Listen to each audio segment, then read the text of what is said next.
She puts the Ava in the Aviator, actress Kate Beckinsale. But first, this is Today on NBC.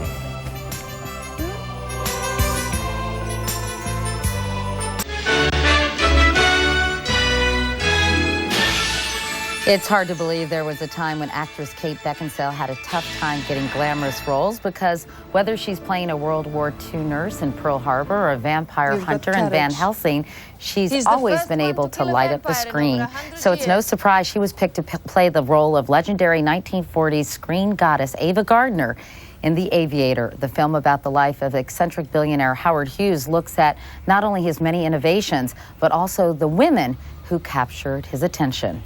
The master of Metro always makes a splash. If you don't get more distinguished every time I see you. Oh, you look so... And a hopper. And there's Miss Joan Crawford in a great bird in Maryland. Is that true? Mr. Randolph Scott. They've been handsome couple. And we want to... Don't worry about it, Howard. She's just working the room. It's her job, baby.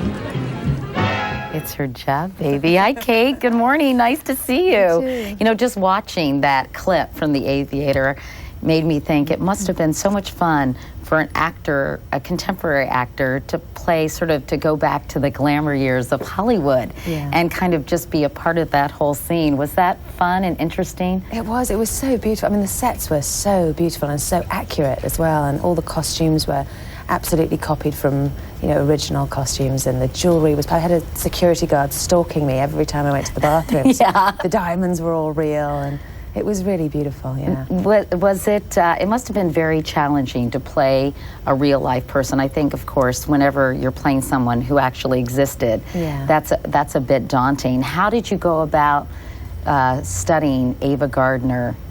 I mean, I watched all of the movies that are in print that I could get my hands on and studied her voice. There was one in particular that Scorsese wanted me to look at for the accent, so I think I had that on a fairly continuous loop for a couple of months. Which one was that? That was Magumbo. I know it off by heart by now. Really? Yeah. And then there's loads of books. I mean, she wrote an autobiography. There are so many. There's even books just called Ava's Men, so I think I completely overqualified. I had my little doctorate in Ava Gardner. And what Clark Gable once said about her, she's a great guy who can drink with the boys and curse with the sailor's mouth, but who happens to be trapped inside the body of the world's most beautiful woman.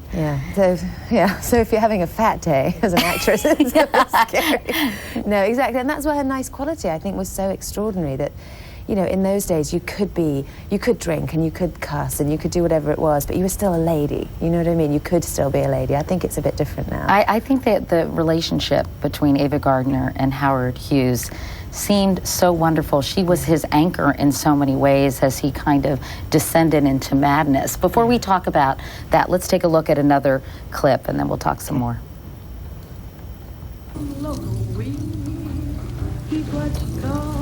It's a cashmere sapphire. Best in the world. I had my boys all over the damn globe looking for this. Why? Because, look, matches your eyes. I am not for sale. For Christ's sakes, Ava, it's just a present. You can't buy me, Howard, so stop trying. Don't buy me any more diamonds or sapphires or any other goddamn thing. You can buy me dinner. How about that? I love the fact that she was so unimpressed by material things. And, he really wanted to shower her with gifts, and she just plain wasn't interested. Yeah, I mean, I think she was very aware of the fact that he had he had often had an engagement ring in his pocket. It wasn't like if you got proposed to by Howard Hughes, I think you it was like getting were line. one of many. So I think that she really enjoyed that he had these grand visions, and he would do, take her to Paris for dinner, and I think she really enjoyed all that. But she says they never had anything more than a platonic relationship. Why do you think she stuck by him, though? I mean, there was a very poignant scene in the movie when he's going to testify before Congress, and he is just a mess. Yeah. And she very tenderly helps him shave. I love that scene. Yeah, I love and that scene cleans him up. But there is something so maternal and loving about it.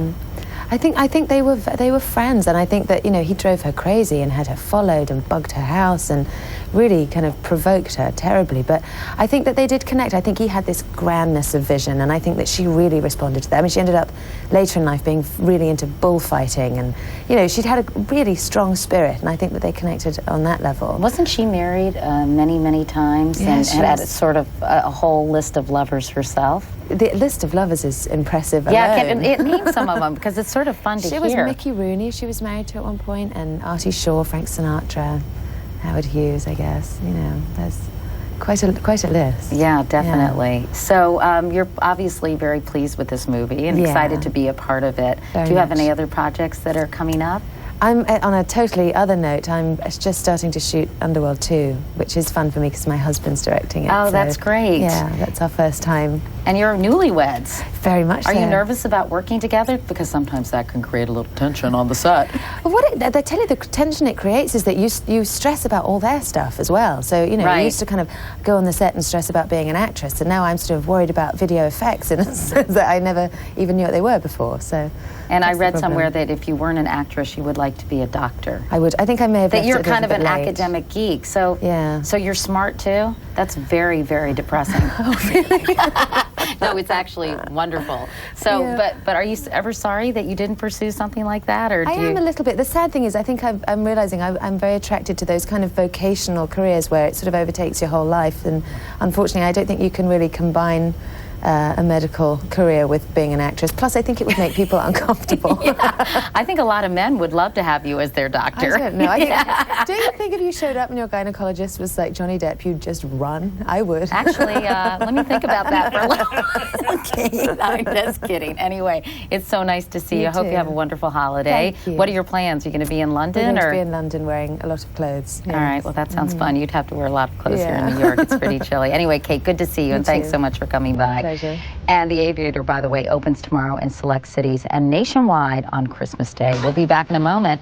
This is Today on NBC.